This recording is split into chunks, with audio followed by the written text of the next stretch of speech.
Dear students, आज हम पढ़ेंगे स्टीरियो आइसोमेरिज्म के बारे में। स्टीरियो आइसोमेरिज्म पढ़ने से पहले हमें आइडिया होना चाहिए आइसोमर्स के बारे में। तो अगर हम पहले आइसोमर्स की डेफिनेशन देखेंगे तो आइसोमर्स और the compounds which have same molecular formula but different properties. अगर आप यहाँ पे एग्जांपल देखेंगे, यहाँ पे दो कंपाउंड्स हैं एन ब्यूटेन और आइसोब्यूटेन। अगर इनकी मॉलिक्यूलर फार्मूला आप देखेंगे, it is C4H10, it is also C4H10। तो इन दो कंपाउंड्स की मॉलिक्यूलर फार्मूला सेम है, मगर अगर आप इनकी प्रॉपर्टीज़ देखेंगे दे आर डिफरेंट। तो वो कंपाउंड्स जिनकी मॉलिक्यूलर फार्मूला सेम होगी बट प्रॉपर्टीज़ डिफरेंट होंगी, तो इन्हीं को हम आइसोमर्स कहते हैं। तो हम कहेंगे n butane and isobutane they are isomers. तो अगर इन आइसोमर्स के बारे में थोड़ा बहुत और जानने की कोशिश करेंगे, ये जो कंपाउंड्स है having same molecular formula but different properties, ये जो इनकी डिफरेंट प्रॉपर्टी है वो है because of different structure, because इनकी स्ट्रक्चर डिफरेंट है।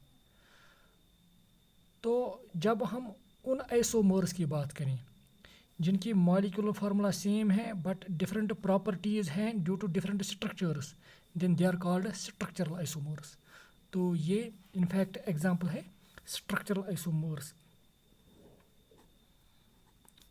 आइसोमर्स की। ये है एग्जांपल स्ट्रक्चरल आइसोमर्स की।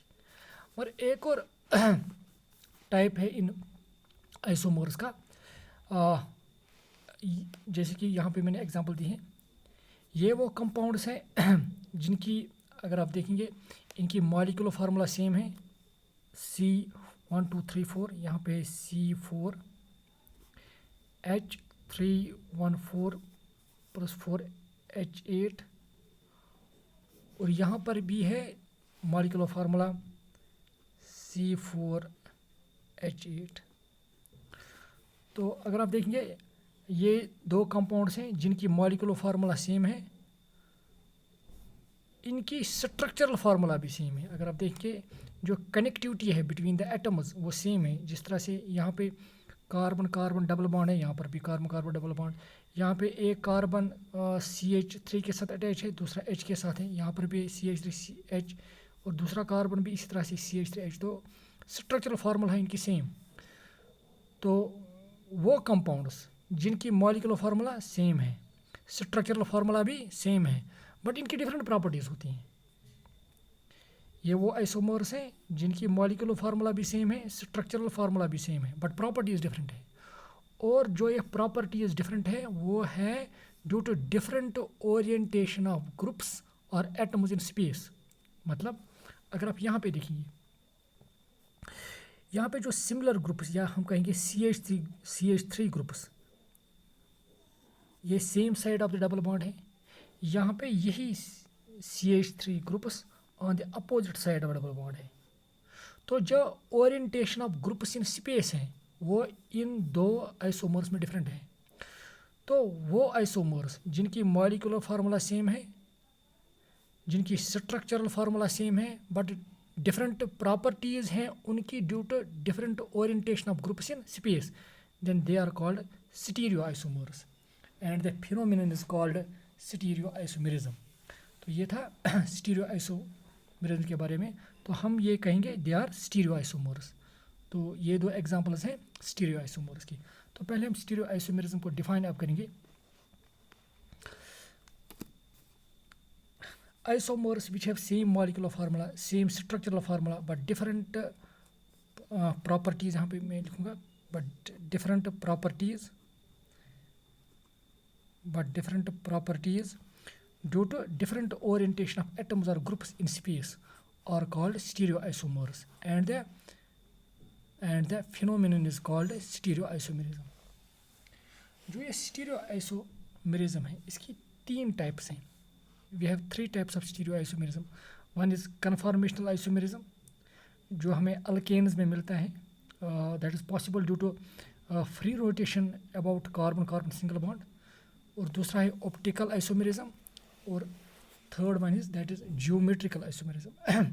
तो आज हम पढ़ेंगे इनफैक्ट जियोमेट्रिकल आइसोमेरिज्म के बारे में। तो अगर हम ईथेन ले लेंगे, यहाँ पे मैंने ईथेन लिया है अल्केन एक। ये जो ईथेन है यहाँ पे कार्बन कार्बन सिंगल बॉन्ड है, और अगर कार्बन और कार्बन के दरमियान सिंगल बॉन्ड होगा तो वहाँ पे carbon atoms they rotate freely about this single bond. तो अगर ये फ्रीली रोटेट करेंगे तो ऑटोमेटिकली जो orientation of this hydrogen atoms with respect to the hydrogen atoms of this carbon it will change. जो ही ये रोटेट करेगा कार्बन, अगर हम एक कार्बन की पोजीशन फिक्स करेंगे और दूसरे को रोटेट करेंगे तो हमें डिफरेंट इंस्टेंट्स पे डिफरेंट अरेंजमेंट्स मिलेंगे जिनको कन्फर्मेशनल आइसोमर्स कहते हैं। और वो कन्फर्मेशनल आइसोमर्स पॉसिबल है due to free rotation about this carbon carbon single bond. जो कार्बन कार्बन सिंगल बॉन्ड पे कार्बन एटम्स की जो फ्री रोटेशन होती है उसी वजह से वो कन्फर्मेशनल आइसोमर्स पॉसिबल है। मगर अगर आप यहाँ पे देखेंगे इस तरह से, मैंने ब्यूट-2-ईन ही लिया है। अगर कार्बन और कार्बन के दरमियान डबल बॉन्ड होगा तो ये जो फ्री रोटेशन है कार्बन एटम्स के दरमियान, अगर सिंगल बॉन्ड होता है डबल बॉन्ड होने की वजह से ये फ्री रोटेशन में रिस्ट्रिक्शन पैदा होती है, ये फ्री रोटेशन स्टॉप होती है। तो अब इस डबल बॉन्ड के अबाउट कार्बन एटम्स रोटेट नहीं करेंगे, जिसकी वजह से जो इस कार्बन एटम्स पे जो ग्रुप्स या एटम्स हैं उनकी जो पोजीशन होगी वो फिक्स होगी। मतलब अगर हम यहाँ पे देखेंगे इस कार्बन पे, यहाँ पे मिथाइल ग्रुप है, यहाँ पे मैंने दिखाया है नीचे हाइड्रोजन ग्रुप, ये हाइड्रोजन एटम ऊपर, तो इस कार्बन पर भी हाइड्रोजन ऊपर है, मिथाइल ग्रुप नीचे। तो अगर फ्री रोटेशन पॉसिबल नहीं है तो ये मतलब सवाल ही पैदा नहीं होगा कि ये H एटम अब नीचे आएगा और CH3 ऊपर। अगर ये हो सकता था तो यही मॉलिक्यूल कभी इस हालत में रहता, कभी यही मॉलिक्यूल इसका CH3 ऊपर जाता और H नीचे होता। मगर due to restriction about this carbon carbon double bond, इनकी जो पोजीशन है वो फिक्स है। अगर यहाँ पे हाइड्रोजन और इस कार्बन का हाइड्रोजन और अगर इस कार्बन का hydrogen same side of the double bond है, ये सेम साइड ही रहेंगे। अगर मिथाइल और मिथाइल ग्रुप दूसरे साइड से है डबल बॉन्ड के तो ये उसी साइड से रहेंगे। इससे क्या होगा, इसका मतलब है कि जो ये ब्यूट-2-ईन है, इट इज़ इनफैक्ट ब्यूट-2-ईन, इसमें ये भी पॉसिबिलिटी है कि जब ये मॉलिक्यूल बनेगा ये ब्यूट-2-ईन, अगर उसमें कभी इस तरह से हुआ जैसे कि हमने इस CH3 और H को इसी तरह से रखा यहाँ पे, अगर ये CH3 इस तरफ आया और H इस तरफ आ गया तो इसका मतलब है कि ये जो फॉर्म होगी इस form say that would be different. तो इसका मतलब है कि नेचर में पॉसिबल है कि जो ब्यूट-2-ईन है इसके दो फॉर्म्स होंगे। ये इस हालत में भी रह सकता है जिसमें similar groups on the same side of the double bond होंगे, और इस हालत में भी रहेगा जहाँ पे similar groups on the opposite side of the double bond होंगे। मतलब ये और ये सिमिलर नहीं होंगे, ये डिफरेंट है, ये डिफरेंट है। इसका मतलब जो ब्यूट-2-ईन है इसकी दो फार्म्स होंगे नेचर में। एक तो वो फार्म जहाँ पे similar groups on the same side होंगे, और दूसरी वो फार्म जहाँ पे similar groups on the opposite side होंगे। अगर यहाँ पे फ्री रोटेशन पॉसिबल होती तो यही फार्म इस फार्म में तब्दील होती, क्योंकि अगर फ्री रोटेशन होती ये H नीचे आ जाता, CH3 इस तरह से, मतलब इस तरह से, मतलब ये और ये फिर सेम होती। सिंस फ्री रोटेशन पॉसिबल नहीं है इसका मतलब ये अलग से रहेगा, ये अलग से रहेगा। जब ये बनेगा ये वाला ब्यूट-2-ईन, ये ऐसे ही रहेगा। अगर इस तरह का ब्यूट-2-ईन है, ये भी ब्यूट-2-ईन है, मगर ये इसी हालत में रहेगा, ये इसमें तब्दील नहीं हो सकता, ये इसमें तब्दील नहीं हो सकता। मतलब इसकी आइडेंटिटी अलग है, इसकी आइडेंटिटी अलग है। तो अब ब्यूट-2-ईन के दो फार्म्स हैं। वो फार्म जहाँ पे similar groups on the same side of the double bond है, it is called cis isomer, it is called cis isomer, और वो आइसोमर जहाँ पे similar groups on the opposite side of the double bond, that is called trans isomer. तो जो ये isomers यहाँ पे हमें मिल रहे हैं यहाँ पे, it is due to hindrance about the carbon carbon double bond. अगर फ्री रोटेशन होती तो ये आइसोमर्स नहीं बनते। तो ये आइसोमर्स इस वजह से बन गए क्योंकि जो कार्बन एटम्स के दरमियान जो डबल बॉन्ड है उसकी वजह से जो फ्री रोटेशन थी वो स्टॉप हो गई। तो इसीलिए हमें ब्यूटेन के 2 आइसोमर्स बने। तो इन्हीं आइसोमर्स को in fact they are called geometrical isomers. तो ज्योमेट्रिकल आइसोमर्स कैसे बनते हैं? ज्योमेट्रिकल आइसोमर्स हमें मिलते हैं due to hindrance in the rotation of carbon atoms about the double bond. तो अगर हम ज्योमेट्रिकल आइसोमर्स को आप डिफाइन करेंगे, isomers which have same structural formula, इनकी स्ट्रक्चरल फार्मूला सेम है, इनकी इनफैक्ट सेम मॉलिक्यूलर फार्मूला भी है। Isomers which have same structural formula, तो यहाँ पे अगर मैं यहाँ पे इस तरह से लिखूँ, isomers which have same structural formula,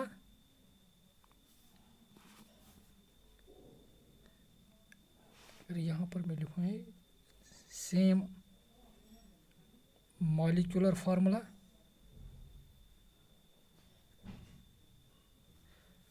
isomers which have same molecular formula,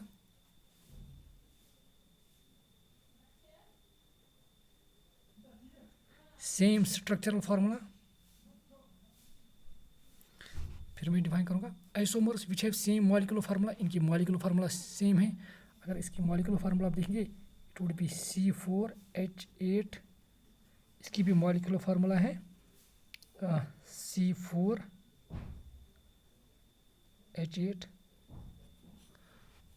तो isomers which have same molecular formula, इनकी मॉलिक्यूलर फार्मूला सेम है। सेम स्ट्रक्चरल फार्मूला, इनकी स्ट्रक्चरल फार्मूला भी सेम है, मतलब कनेक्टिविटी ऑफ एटम्स एक जैसी ही है इनमें, but different relative arrangement of atoms और groups around the double bond. मैं दोबारा इसकी डेफिनेशन यहाँ पे पढ़ना चाहूँगा ज्योमेट्रिकल आइसोमर्स की। Isomers which have same molecular formula, same structural formula, but different relative arrangement of atoms or groups around the double bond are called geometrical isomers। Double bond के around जो arrangement of groups या atoms हैं that is different. यहाँ पे चूँकि double bond के same side में similar groups हैं तो इससे एक आइसोमर हमें मिल जाता है दैट इज सिस आइसोमर, और यहाँ पे similar groups on the opposite side of double bond है उससे दूसरा आइसोमर बनता है हमें। तो दोबारा मैं यहाँ ये पढ़ूँगा इनकी ये definition. Isomers which have same molecular formula, same structural formula, but different relative arrangement of atoms और groups around the double bond are called geometrical isomers and the phenomenon is called geometrical isomerism. तो हमें ये geometrical isomers वहाँ पे मिलेंगे जहाँ पे carbon carbon, चूँकि हम हाइड्रोकार्बन्स की ही बात करते हैं, जहाँ पे कार्बन एटम्स के दरमियान जो फ्री रोटेशन होगी वो स्टॉप होनी चाहिए, और वो स्टॉप होती है either due to double bond या साइकिलाइजेशन से भी होती हैं। तो आप देखेंगे जो हमें जियोमेट्रिकल आइसोमर्स हैं वो हमें अल्कीन्स में भी मिलते हैं, अल्कीन्स में, और साइक्लिक कंपाउंड्स में भी मिलते हैं हमें ये। तो यहाँ पे हम अल्कीन्स की जो ओपन चेन अल्कीन्स की ही बात करेंगे, इनके ही जियोमेट्रिकल आइसोमर्स के बारे में हम बात करेंगे। तो ये था how to define these geometrical isomers. Now अब मसला है कि जो ये डबल बॉन्ड बनता है इससे फ्री रोटेशन स्टॉप क्यों होती है। तो थोड़ा इसको पढ़ने के लिए हम इसकी स्ट्रक्चर थोड़ा डिस्कस यहाँ पे करेंगे। अगर आप कार्बन यहाँ पे देखेंगे इसकी जो हाइब्रिडाइजेशन होगी दैट वुड बी sp2, इस कार्बन की जो हाइब्रिडाइजेशन होगी दैट वुड बी sp2, और इसी तरह से इस कार्बन की भी हाइब्रिडाइजेशन है sp2। अगर हम इनमें से एक कार्बन को यहाँ पे लेंगे तो उसकी इलेक्ट्रॉनिक कन्फिगरेशन पहले लिखेंगे 1s2 2s2 2px1 2py1 2pz0। तो यहाँ से एक इलेक्ट्रॉन को हम एक्साइट करेंगे, then it becomes 1s2 2s1 2px1 2py1 2pz1। तो जो हाइब्रिडाइजेशन है दैट इज़ sp2। तो sp2 अगर हाइब्रिडाइजेशन होती है, चूँकि यहाँ पे एक s और 2 p ऑर्बिटल्स मिक्स हुए, तो यहाँ पे हाइब्रिड ऑर्बिटल भी उतने ही बनेंगे जितने ये एटॉमिक ऑर्बिटल मिक्स हुए हैं। तो यहाँ पे मिक्स हुए 3, यहाँ पे बनेंगे भी 3। एक हाइब्रिड ऑर्बिटल इस कार्बन के हाइब्रिड ऑर्बिटल से बॉन्ड बनाएगा, तो बन गया ये वाला बॉन्ड।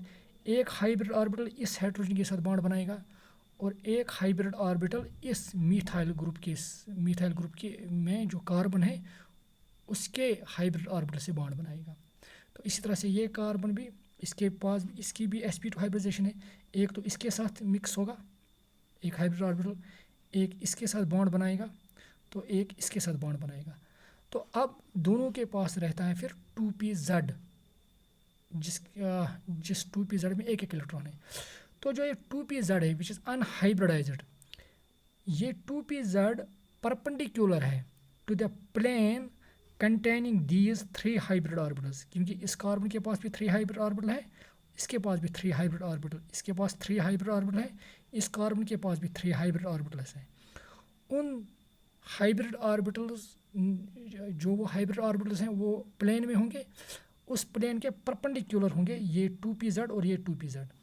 और जब आप देखेंगे ये 2pz जब इस प्लेन और इस प्लेन के परपेंडिकुलर होंगे, मीन्स ये एक दूसरे के पैरेलल होंगे।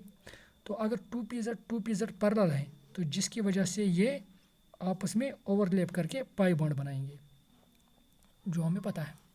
नाउ अगर ये रोटेट करना चाहेगा, तो ये जो p ऑर्बिटल्स है 2pz ऑर्बिटल्स ये पैरेलल हैं, तो जो ही ये रोटेट करेंगे ये p ऑर्बिटल्स ये p ऑर्बिटल्स एक दूसरे से दूर हो जाएंगे, तो ऑटोमेटिकली जिसकी वजह से ये पाई बॉन्ड ब्रेक होगा। तो ये जो पाई बॉन्ड है ये पाई बॉन्ड तब बनेगा जब ये p ऑर्बिटल्स एक दूसरे के पैरेलल होंगे, ताकि इफेक्टिव ओवरलैप होगा। तो अगर आप इसको रोटेट करना चाहोगे तो ट्विस्ट की वजह से ये इस बॉन्ड को फिर ब्रेक करना है। तो बॉन्ड जो यहाँ पे पाई बॉन्ड बनता है, यही पाई बॉन्ड रेस्पॉन्सिबल है जो इस फ्री रोटेशन को स्टॉप करता है, क्योंकि अगर ये रोटेट करेगा तो ये बॉन्ड ब्रेक होगा। तो बॉन्ड न ब्रेक हो, उसी वजह से ये फ्री रोटेशन स्टॉप होती है। तो ये फ्री रोटेशन पॉसिबल नहीं है due to this pi overlap, क्योंकि अगर आपको रोटेट करना है फिर आपको बॉन्ड ब्रेक करना है, तो बॉन्ड अगर आपको फ्री ये रोटेट करना है तो ये बॉन्ड ब्रेक हो जाएगा।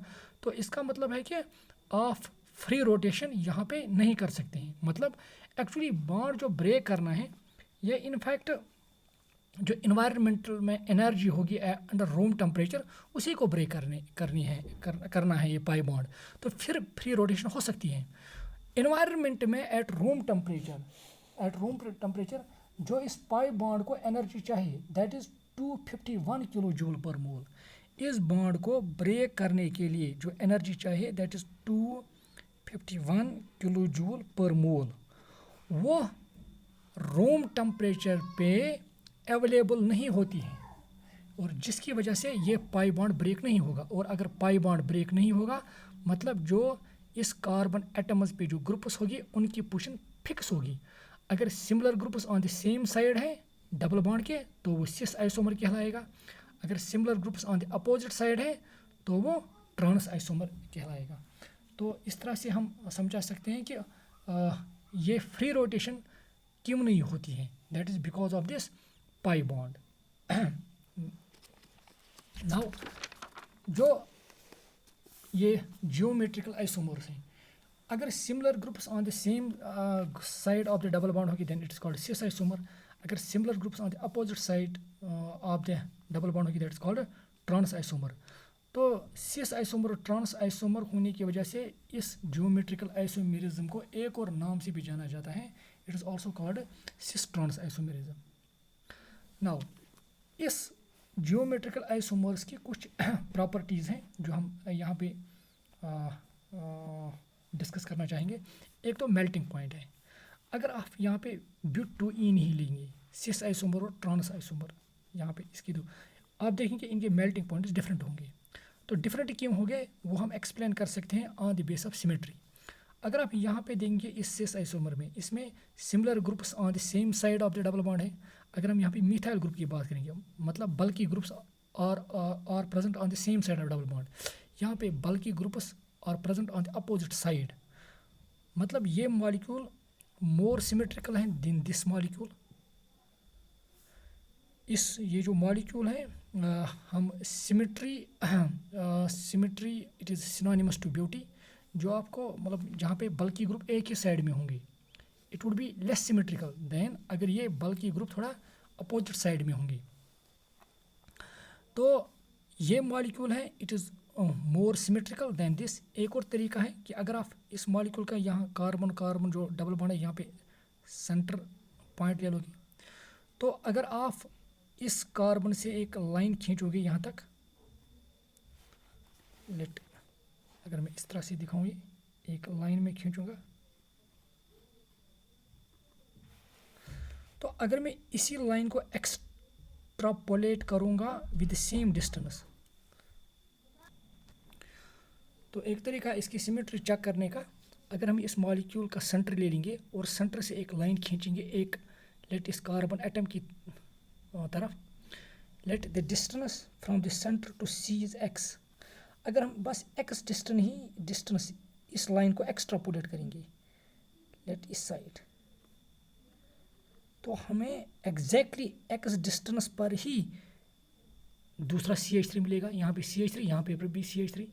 तो अगर इस तरह से किसी मॉलिक्यूल में है तो हम कहेंगे उस मॉलिक्यूल में सेंटर ऑफ सिमेट्री है, और जिसमें सेंटर ऑफ सिमेट्री है वो सिमेट्रिकल होगा।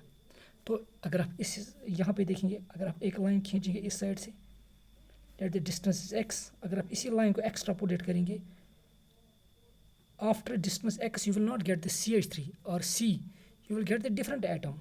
तो इस मॉलिक्यूल के पास सेंटर ऑफ सिमेट्री नहीं है, इसके पास सेंटर ऑफ सिमेट्री है। तो इन दो में से जिसके पास सेंटर ऑफ सिमेट्री होगी दैट वुड बी सिमेट्रिकल, और जो मॉलिक्यूल सिमेट्रिकल होगा इसका मतलब वो सॉलिड में अच्छे से पैक होगा। क्योंकि हम मेल्टिंग पॉइंट डिस्कस करते हैं, मेल्टिंग पॉइंट में मतलब कि हमारे पास हमें सॉलिड को मेल्ट करना है, तो हमारे पास किस किस्म कैसा सॉलिड होगा ये, और इसका सॉलिड कैसे होगा, और इसका जो सॉलिड स्टेट होगी वो कैसी होगी। क्योंकि यहाँ पे मॉलिक्यूल्स मोर सिमेट्रिकल हैं, ये pack they will pack very well, और ये पैक उतने अच्छे नहीं होंगे, उतने अच्छे तरीके से नहीं होंगी। जहाँ पे पैकिंग अच्छी होगी, मॉलिक्यूल्स एक दूसरे के साथ अच्छे से inter molecular force of attraction के साथ बंद रहेंगे, तो वहाँ से मॉलिक्यूल को अलग करना या सेपरेट करना थोड़ा मुश्किल होगा। मतलब इसका मेल्टिंग पॉइंट फिर ज़्यादा होना चाहिए than this, and that is exactly its melting point is 167 kelvin, और इसका ज़्यादा है। फिर मैं यहाँ कहूँगा मॉलिक्यूल सिमेट्रिकल है, और मॉलिक्यूल सिमेट्रिकल है they pack well in the crystal.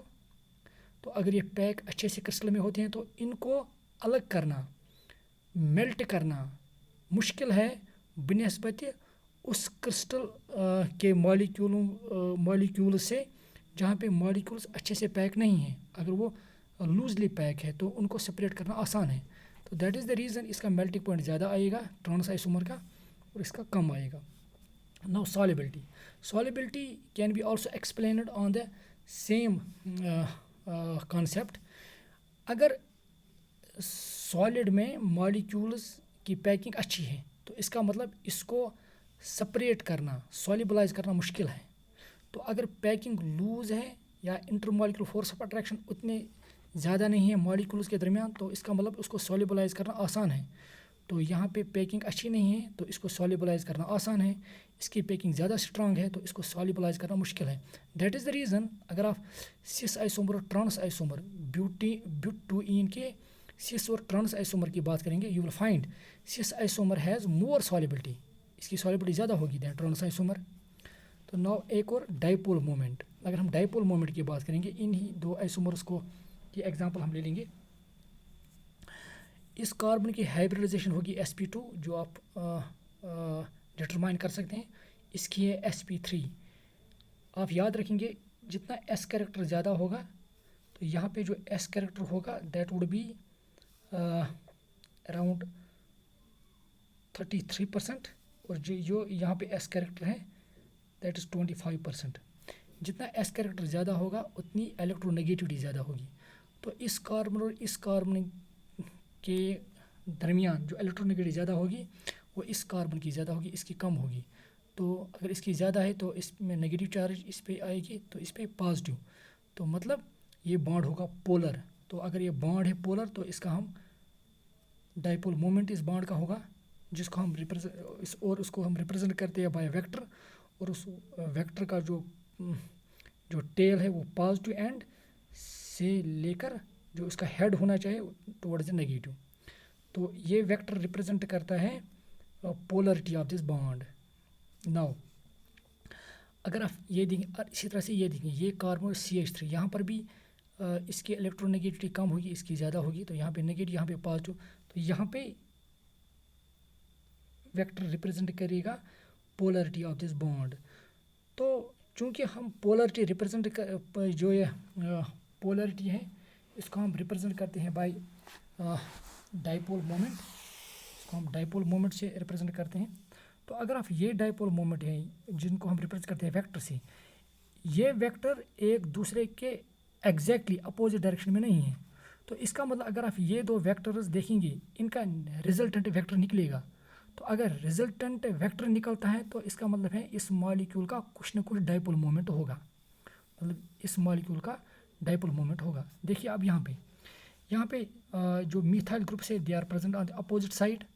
तो अगर हम इसका डाइपोल मोमेंट दिखाएंगे यहाँ पे इंडिविजुअल बॉन्ड्स का, तो यहाँ पे पॉजिटिव और नेगेटिव जिस तरह से मैंने यहाँ कहा, तो यहाँ पे पॉजिटिव इस साइड में, चूँकि मिथाइल ग्रुप डबल बॉन्ड के अपोजिट साइड में है, और हेड यहाँ से, तो यहाँ पे ये जो वेक्टर्स जो dipole moment of these bonds represent करते हैं ये अपोजिट डायरेक्शन में है, they will cancel each other. As a result यहाँ पे जो नेट डाइपोल मोमेंट होगा वो ज़ीरो होगा, क्योंकि अगर दो वेक्टर्स अपोजिट डायरेक्शन में है with same magnitude they will cancel each other. As a result इसका जो डाइपोल मोमेंट ज़ीरो होगा। तो हम ये कहेंगे जो सिस आइसोमर है इसका डाइपोल मोमेंट ज़्यादा होता है दैन ट्रांस आइसोमर, और कभी कभी कुछ ट्रांस आइसोमर्स का डाइपोल मोमेंट एग्जैक्टली ज़ीरो होता है। अगर जनरली हम कंपेरिजन में देखेंगे सिस आइसोमर का ज़्यादा होगा dipole moment than trans isomer, ये आप याद रखेंगे। तो अगर डाइपोल मोमेंट है, अगर डाइपोल मोमेंट है तो इसका मतलब कि जो ये मॉलिक्यूल होगा इसमें डाइपोल पैदा होगा। मतलब अगर डाइपोल मोमेंट है इसमें नेट डाइपोल मोमेंट जो दैट इज़ 0.33 डी डिवाई, और इसका डाइपोल मोमेंट है 0। तो अगर कुछ डाइपोल मोमेंट है that means the molecule would have dipole, it is one end would be positive and the opposite end would be negative. अगर इसका डाइपोल मोमेंट 0 हो then the molecule would be non polar. ये non polar हम ये कहेंगे जो trans isomer के molecules होंगे यहाँ पे they would be non polar, और ये पोलर होंगे। तो इस हिसाब से हम इनका बॉइलिंग पॉइंट हम एक्सप्लेन कर सकते हैं। तो इसका मतलब है कि अगर इसके मॉलिक्यूल्स आप ले लेंगे, देखिए अगर आपके पास अब सिस आइसोमर है तो बॉइलिंग पॉइंट मीन्स आपको वाटर से लिक्विड से वेपर्स बनाने हैं। बॉइलिंग पॉइंट मतलब आपके पास लिक्विड स्टेट में है, अब आपको वेपर्स में इनको तब्दील करना है। अगर सिस आइसोमर में डाइपोल मोमेंट नेट डाइपोल है, they are polar, the molecules are polar, तो यहाँ पे डाइपोल इंटरेक्शन होंगी, डाइपोल इंटरेक्शन। तो यहाँ पे चूँकि मॉलिक्यूल्स नॉन पोलर है जिसकी वजह से यहाँ पे जो इंटरेक्शन होगी वो इस डाइपोल इंटरेक्शन वीक इंटरेक्शन होंगी, और that is called London forces. तो यहाँ पे लंडन फोर्सेस रिस्पॉन्सिबल होंगे इनके इंटरेक्शन में, चाहे लंडन फोर्सेस या dipole interaction, both are van der Waals forces.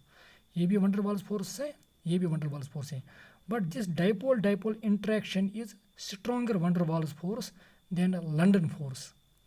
तो अगर यहाँ पे इंट्रैक्शन थोड़ा स्ट्रॉन्ग है तो इसका मतलब है यहाँ पे मॉलिक्यूल्स को एक दूसरे से अलग करना थोड़ा मुश्किल है, जिसका मतलब ये है कि इसका बॉइलिंग पॉइंट ज़्यादा होगा than this, and that is true.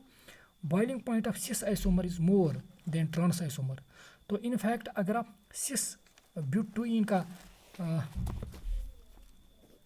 जो सिस ब्यूटुइन देखोगे, इसका जो बॉइलिंग पॉइंट है क्योंकि वहाँ पे डाइपोल इंट्रैक्शन है तो इसका बॉइलिंग पॉइंट है 277 केल्विन. 277 केल्विन. तो इसके बावजूद अगर आप ट्रांस आइसोमर का देखें जो इसी का है ट्रांस ब्यूटुइन, अगर मैं यहाँ पे लिखूँगा, अगर इसका हम ये मैंने सिस ब्यूटुइन लिया, अगर मैं ट्रांस ब्यूटुइन को देखूँगा तो आप देखेंगे तो जो इसका डाइपोल मोमेंट है वो जो इसका बॉइलिंग पॉइंट है वो इससे कम है, और दैट इज़, और वो कितना है 274 केल्विन. 274 केल्विन. तो अगर आप फिर देखेंगे यहाँ पे, चूँकि जो सिस आइसोमर है इसके मॉलिक्यूल्स में नेट डाइपोल मोमेंट है, जिसकी वजह से ये मॉलिक्यूल्स पोलर हैं और ये नॉन पोलर हैं. अगर मॉलिक्यूल्स पोलर हैं तो वहाँ पे डाइपोल इंट्रैक्शन है. अगर मॉलिक्यूल्स नॉन पोलर हैं तो वहाँ पे जो इंट्रैक्शन है that is London force. Both are van der Waals force, but dipole interaction is more strong than van der Waals than London dispersion forces. इनको लंदन डिस्पर्शन फोर्सेस भी कहते हैं. तो अगर ये इंट्रैक्शन स्ट्रॉन्ग है तो इसका मतलब है यहाँ पे मॉलिक्यूल्स को सेपरेट करना मुश्किल है, मतलब इसका बॉइलिंग पॉइंट ज़्यादा होगा than this. In fact it is true, cis isomer has more boiling point than the trans isomer. तो ये था रिगार्डिंग द जियोमेट्रिकल आइसोमेरिज्म के बारे में. Thank you dear students.